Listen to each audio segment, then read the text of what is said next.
Ou seja, em abril não tem Gabigol com a camisa do Flamengo, nem no Ninho do Urubu. Fala, nação! Sejam muito bem-vindos ao Flamengo Informa e hoje veremos as últimas novidades sobre o Mengão. O Flamengo começou a temporada voando, excelentes resultados ali no Campeonato Carioca, também fez uma mini pré-temporada lá nos Estados Unidos, venceu o jogo e empatou o outro. Enfim, começou muito bem o Cariocão, sofreu apenas um gol nessa fase toda do Carioca, né? Aí chegou nas fases finais, ganhou o primeiro jogo do Nova Iguaçu ali na final por 3-0. Lembrando que tem um jogo da volta nesse final de semana. O Flamengo pode perder até por 2 gols de diferença, que se sagra o campeão carioca. Foi jogar a Libertadores, tinha tudo para vencer o Milionários. Teve um pênalti ali numa jogada maravilhosa da Arrascaeta. O defensor do time da casa ali do Milionários foi expulso. Pedro foi lá, converteu o pênalti. Enfim, Flamengo 1-0. Com uma vantagem no placar, gol do Pedro, o Milionários com um jogador a menos, o Flamengo tinha tudo para ir para cima e fazer o segundo, mas não, vacilou, não se encontrou no jogo, o time parece também que sentiu altitude ali, acabou tomando um empate que custou caro. Enfim, o time acabou empatando, um resultado horroroso pelas circunstâncias que estavam ali aquela partida. E a imprensa carioca, Benê Casagrande, no programa SBT Esportes Rio, ele trouxe ali novidades sobre o dia a dia do Flamengo após esse jogo de Libertadores e também tem informações sobre o caso Gabigol. A novela segue quente nos bastidores do Flamengo. Gabigol queria renovar, o Flamengo acabou não renovando, o Braz está irritado com a declaração do Landim, enfim, muitas novidades no vídeo de hoje. Mas antes de começar, pedimos que deixe o like e inscreva-se no canal para não perder nenhuma novidade sobre o Flamengo Informa, e lembrando que deixaremos aqui na descrição o link do programa SBT Esportes Rio para que vocês possam acompanhá-los na íntegra. Agora, sem mais enrolação, vamos pro vídeo ver tudo o que aconteceu. Porém, o técnico Tite já trabalha com alguns ajustes para o próximo jogo da Libertadores e também para a segunda partida diante do Nova Iguaçu.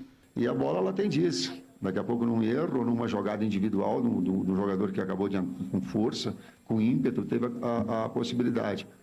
Mas ela tem sim aspectos de aprendizado, de evolução, de saber que por vezes tu tem que ter um passe mais curto, né?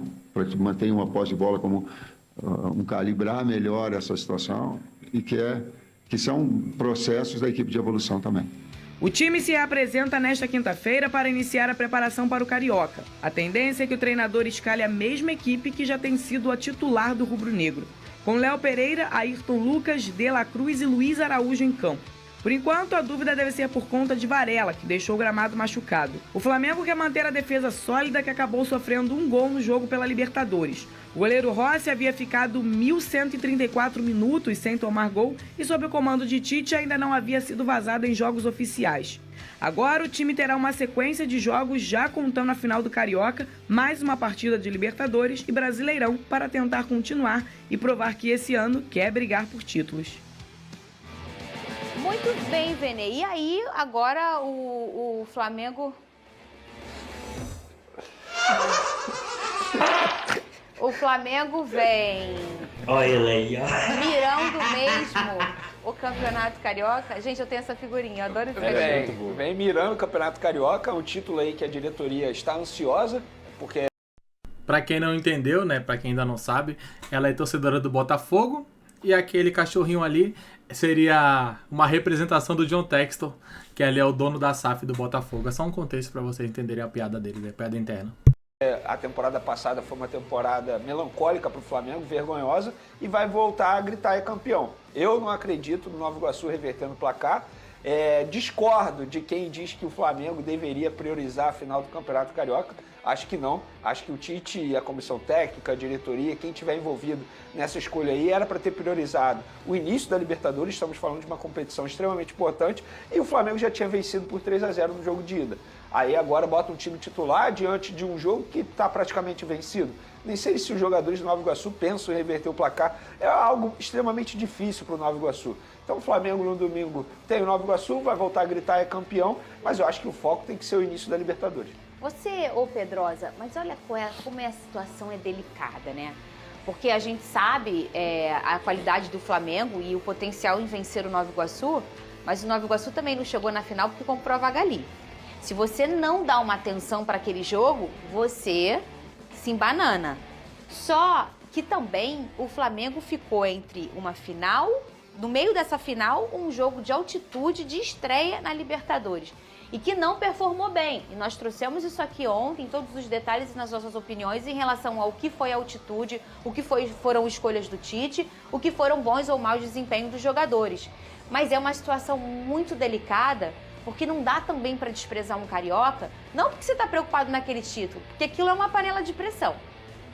Mas aí eu vou abrir o debate aqui para outro âmbito, que é o calendário da CBF. É um absurdo os times brasileiros terem que jogar uma partida de Libertadores de fase de grupos, a maior competição do continente, entre finais de estaduais. O Grêmio foi enfrentar o The Strongest com o time B, porque tem uma final de estadual nesse Palmeiras momento. ontem, praticamente. O Palmeiras também. a mesma coisa. Aí você vai pegar outros times, a mesma coisa. Poucos são os times que realmente jogaram com o time completo. Por quê? Porque aqui no Brasil, os estaduais, eu já falei isso aqui, eles servem para, demitir técnico, se você ganhar, não fez mais que sua obrigação, e se você não ganhar, é panela de pressão. Então, a CBF, junto com as federações dos estaduais, elas deveriam criar um calendário que priorize a Libertadores. E não priorizem um título que, vamos ser sinceros, é muito menor do que uma Libertadores. Se o Flamengo for campeão pro Carioca, sabe quanto é que ele ganha de dinheiro? Nada. Zero.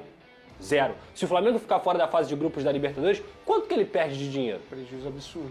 Então, assim, eu acho que o movimento é muito maior do que apenas pensar, o Tite fez certo, o Tite não fez certo. Esse é um problema da CBF com as federações. É um absurdo os times brasileiros entrarem na Libertadores tendo que disputar finais entre esses jogos. Ainda mais quando você vê altitude, quando você vê equipes que hoje, pela lógica do cenário da Libertadores, eles enfrentam os times brasileiros com sangue nos olhos, porque sabem que são os times a se bater, porque sabem que é o melhor mercado também dentro do futebol sul-americano. Então você, como jogador, você quer se mostrar dentro desse mercado para você vir para cá e jogar no Brasil. Então, cara, são muitos fatores aí. Eu entendo que o Flamengo liquidou a fatura, mas liquidou a fatura a ponto de que o Léo Pereira não jogou no jogo da Libertadores, por exemplo. Era um cara que poderia ser extremamente diferencial para a parte defensiva, como vem sendo durante a temporada inteira. Entre outros jogadores que a gente poderia citar aqui. Eu acho que priorizar o Carioca nunca é o ideal, mas ao mesmo tempo, acho que não é só um problema do Flamengo. É um problema da CBF e das federações. Eu concordo com tudo que você disse, mas o Flamengo conseguiu liquidar no jogo de ida.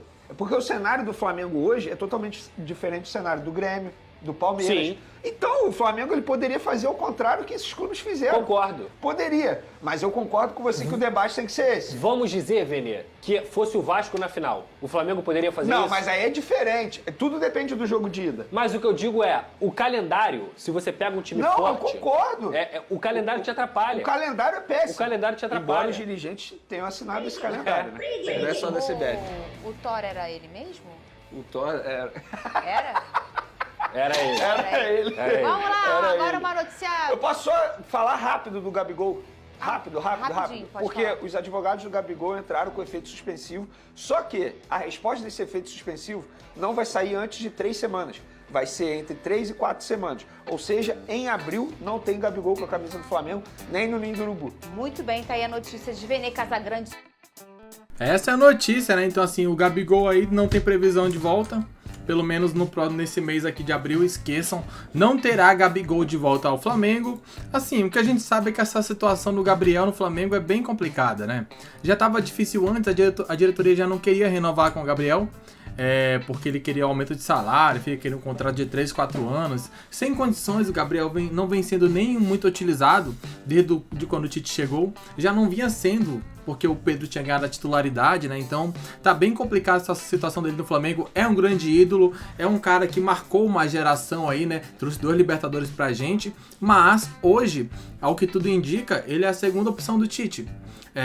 O Tite não vai colocar, esquece, Gabigol e Pedro juntos, não existe isso nesse plano tático do Tite. Então 2 pontas velozes, um centroavante, é assim que joga o Flamengo do Tite. E também tem essa novidade aí, né, em relação ao Flamengo nesse pós-Libertadores. Vai para um jogo tranquilo contra o Nova Iguaçu, deve vencer o segundo jogo também. Não acredito que o Nova Iguaçu vá conseguir ali nem sequer vencer o Flamengo. O Flamengo pode até tomar gol nesse jogo, porque vai jogar meio como quem não quer nada, só para cumprir tabela. Mas dificilmente a chance do Flamengo perder esse título é bem bem pequena mesmo. E você tá confiante com a temporada do Mengão, apesar da estreia ali, né, que deu uma frustrada em muita gente? Deixa sua opinião nos comentários. Pra você, o que esperar do Flamengo nessa temporada? Deixa sua opinião aqui nos comentários. E se você chegou até aqui, pedimos que deixe o like, inscreva-se no canal para não perder nenhuma novidade sobre o Flamengo em Forma. Um grande abraço a todos e até o próximo vídeo.